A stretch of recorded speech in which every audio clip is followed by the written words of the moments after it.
चलो मेरे डियर साथियों, अब हम समझते हैं क्या मूलानुपाती सूत्र और आणविक सूत्र। ये बहुत ही इंपॉर्टेंट सूत्र हैं। क्या बोला मैंने? मूलानुपाती सूत्र। और दूसरा कौन सा सूत्र है? आणविक सूत्र।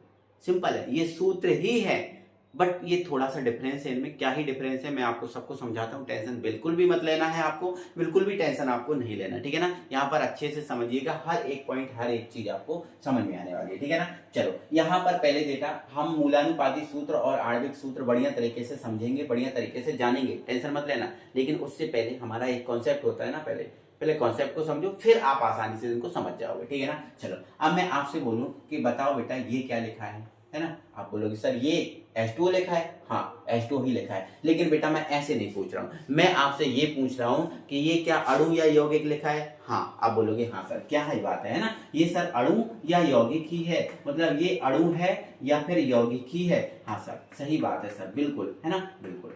अच्छा मतलब मुझे ये बताओ, अब ये पता चल गया आपको, पता ये अब ये आपको पता चल गया कि ये अणु या यौगिक है। हाँ सर ये पता चल गया। अब मैं आपसे पूछता हूं, बताओ कि ये जो अणु या यौगिक है इसमें क्या होता है। अरे सर इतनी सी बात, अणु या जो यौगिक होता है सर उसमें तत्व होते हैं। बढ़िया है, बढ़िया है। अणु या जो यौगिक होता है उसमें तत्व होते हैं या परमाणु। तो बताओ इसमें तत्व है। हाँ आप बोलोगे हाँ सर है। अब मैं बोलूं H कितने हैं, तो आप बोलोगे H2 है। हाँ मैं बोलूं O कितने हैं, आप बोलोगे सर O 1 है। हाँ सिंपल है। मैं आपसे बोलूं कि यहाँ H2O2 लिखा है, इसमें कितने H हैं, आप बोलोगे 2। O कितने हैं, आप बोलोगे 2, ठीक है। मैंने बोला C6H6 लिखा है, मैंने बोला C कितने हैं 6, मैंने बोला H कितने हैं, आप बोलोगे 6, ठीक है। ये बात समझ गए, ठीक है। अब यहां समझो बेटा, जो अनुपात है वो आपने पढ़ा होगा अभी तक, लेकिन आपने ये नहीं पढ़ा होगा कि जो अनुपात है वो दो प्रकार का होता है। कौन कौन सा? तो एक होता है सर वास्तविक अनुपात। कौन सा अनुपात?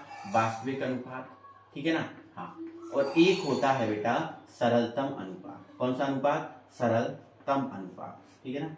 कौन सा अनुपात बेटा? सरलतम अनुपात। हाँ सर ये चीज हमें नहीं पता, हमें आप बताइए, बिल्कुल टेंशन मतलब बता रहा हूँ, ठीक है। सुनो ये लिखा है मैंने बेटा 2:4 लिखा है। तो बताओ ये 2:4 क्या किसी संख्या से कट रहा है? अब बोलोगे हाँ सर कट रहा है, 2 से कट रहा है, 2 एकम 2, 2 दूनी 4। हाँ अब बताओ ये वाला कट रहा है क्या? नहीं ये कट नहीं रहा, और ये आपका कट रहा था तो आपने काट दिया तो 1:2 आ गया। तो ये जो अनुपात जो कटता है, जो अनुपात कटता है वो अनुपात होता है वास्तविक, और जो अनुपात नहीं कटता वो आपका सरलता। ध्यान रखना है ना, जो अनुपात कटता है वो वास्तविक और जो नहीं कटता वो सरलता। ठीक है सर समझ गए। अच्छा मैं आपसे पूछता हूं कि बताओ ये 3:6 है, ये कौन सा अनुपात है? आप बोलोगे सर ये वास्तविक है क्योंकि कट रहा है। हाँ मैंने बोला 3:5, बताओ कौन सा है? आप बोलोगे सर ये सरलता में नहीं कट रहा है, किसी भी संख्या से नहीं कट रहा। देखो आप 3:5 किसी भी संख्या से नहीं कट रहा, मतलब ये सरलता में। हाँ जो नहीं कटेगा वो सरलता में, और जो कट जाएगा वो वास्तविक है।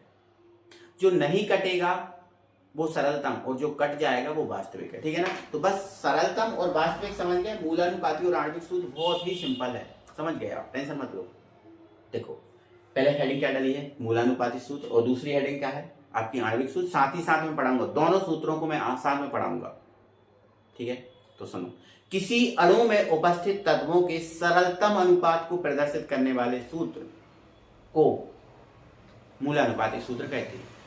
किसी अणु में उपस्थित या किसी यौगिक में उपस्थित तत्वों के सरलतम अनुपात को प्रदर्शित करने वाले सूत्र को मूलानुपाती सूत्र कहते हैं, सरलतम। और किसी अणु में उपस्थित तत्वों के या किसी यौगिक में उपस्थित तत्वों के वास्तविक अनुपात को प्रदर्शित करने वाले सूत्र को आणविक सूत्र कहते हैं। सरलतम अनुपात प्रदर्शित करने वाला मूलानुपाती, और वास्तविक अनुपात प्रदर्शित करने वाला आणविक। समझ गए? समझ गए ना? हाँ ठीक है समझ गए। अब सर इसके एग्जाम्पल तो बताओ, तब तो मजा आएगा। बिल्कुल एग्जाम्पल सीखो, मैं एग्जाम्पल आपका मैं थोड़ा सा एग्जाम्पल आपको अलग तरीके से समझा रहा हूँ, है ना। देखो आप यहाँ पर ये आपके पास सूत्र लिखा है H2O2, ठीक है ना। यहाँ पर समझिएगा बात को, यहाँ पर बात को समझिएगा। मैं यहाँ पर अनुपात निकाल रहा हूँ, यहाँ H कितने हैं, आप बोलोगे 2, है ना। O कितने हैं, तो आप बोलोगे सर 2। तो मैं आपसे बोलूंगा कि बताओ जो 2:2 है ये कौन सा अनुपात है? आप बोलोगे सर ये 2:2 सर कट रहा है सर। अगर ये कट रहा है तो सर ये वास्तविक है। हाँ, अब जब इसको काट देंगे तो सरलता में बदल जाएगा, तो इसको काटेंगे तो 2 एकम 2, 2 एकम 2, तो 1:1 कौन सा अनुपात है? सरलता। 1:1 कौन सा अनुपात है? सरलतम। तो अगर हमें इसको आणविक सूत्र में लिखना है तो वास्तविक अनुपात में लिखना पड़ेगा, ठीक है। तो मतलब ये 2:2 में लिखा है, मतलब ये कौन सा अनुपात है? वास्तविक। तो अगर हम इसको ऐसा ही का ऐसा लिखते हैं H2O2, तो ये आपका आणविक सूत्र हो जाएगा। लेकिन अगर हमें इसका मूलानुपाती सूत्र लिखना है तो मूलानुपाती के लिए इसको सरलतम अनुपात में लिखना पड़ेगा। तो जैसे ही हमने इस 2 को काटा तो 2 एकम 2, मतलब 2 एकम 2, 2 एकम 2, एक बार काटा 2 एकम 2, और इसको काटा तो 2 एकम 2, H भी आपका कितना हुआ? 1, है ना। तो ये आपका सरलता अनुपात 1 और 1 आया, मतलब H आपका 1 रखना चाहिए, O भी आपको 1 रखना चाहिए, तो ये आपका मूलानुपाती होगा। समझ रहे हो? समझ रहे हो कि नहीं?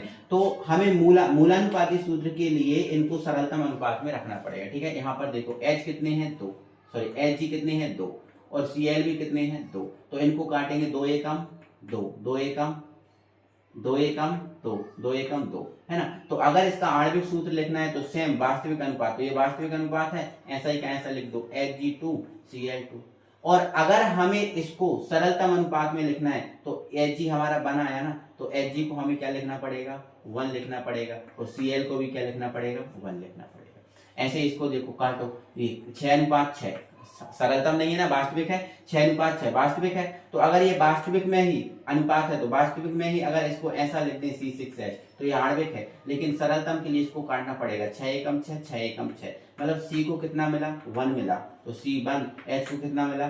1 मिला, मतलब ये आपका मूलानुपाती है। ऐसे ही इसको देखो, अब ये कट रहा है, हाँ कट रहा है, देखो ये 6 अनुपात, देखो ये अगर कटेगा तो मैं डायरेक्ट यहाँ काट दूँ, ये 6 एकम 6, 6 दूनी 12, 6 एकम 6, मैंने ये सरलतम लिख दिया, है ना। तो ये आपका जो 6 12 6 ये वास्तविक है, तो वास्तविक में अगर लिखा है कोई सूत्र तो वो आपका आणविक सूत्र है, और अगर इसको सरलतम में ले जाना है तो C को कितना मिला? 1, है ना। H को कितना मिला? 2, देखो H, C को 1 मिला, H को 2 मिला, ठीक है। H कितने रखने हैं? 2, और O को कितना रखना है? 1, ठीक है ना। ऐसे ही इसको देखो, सर इसमें तो समझ में नहीं आ रहा, फैले हुए हैं, तो ध्यान रखना मेरे डियर साथियों, जब भी कोई फैली हुई व्यवस्था देखे इस टाइप की, है ना, तो सबसे पहले क्या किया करो, उनको आप साथ में जोड़ लो। जैसे मान के चलो C एक इधर है, एक इधर है, तो C को इकट्ठा करके लिख लो C2। अब H कितने हैं? 3 इधर है, एक इधर है, तो H को लिख लो 4, और O इधर है, एक इधर, तो O लिख लो 2, तो C2H4O2, है ना। इनको काटोगे तो 2 एकम 2, 2 दूनी 4, 2 एकम 2, तो C को कितना मिला? देखो अगर आणविक सूत्र लिखना है तो आणविक सूत्र आपका यही होगा, है ना, क्योंकि ये आपके कौन से उसमें है, तो ये आपके वास्तविक अनुपात में है, तो इसका ये आणविक सूत्र यही होगा CH3COOH। लेकिन मूलानुपाती सूत्र निकालना है तो इसको सरलतम लाना पड़ेगा, और सरलतम में लाए तो C क्या बना? 1 बना। H कितना बना? देखो 2 बना, तो H 2 बना, और O कितना बना? 1 बना, ठीक है ना।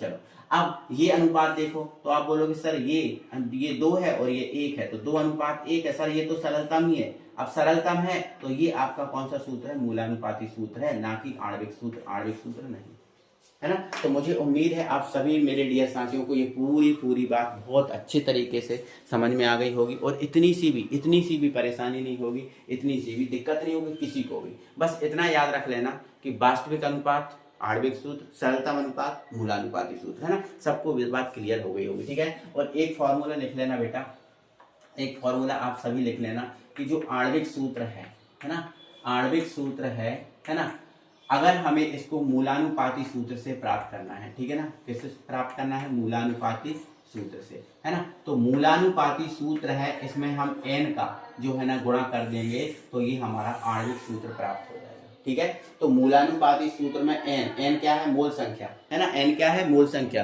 तो मूलानुपाती सूत्र में अगर हम n से गुणा कर देंगे तो हमें आणविक सूत्र प्राप्त हो जाएगा। ये फॉर्मूला आप लिख लेना, और ये मूलानुपाती सूत्र और आणविक सूत्र वाला जो कॉन्सेप्ट था वो होता है खत्म। मुझे उम्मीद है मेरे सभी डियर साथियों को बहुत अच्छे से एंड बहुत अच्छे से बात समझ में आ गई होगी, ठीक है ना। तो ओके, ज़्यादा से ज़्यादा बेटा लाइक करो, देखो मैं बीच में आपकी डिस्टर्ब नहीं करता, तो ज़्यादा से ज़्यादा वीडियो को लाइक करो और सब्सक्राइब भी कर लो अपना चैनल, अपना ही परिवार है ये बेटा, ठीक है।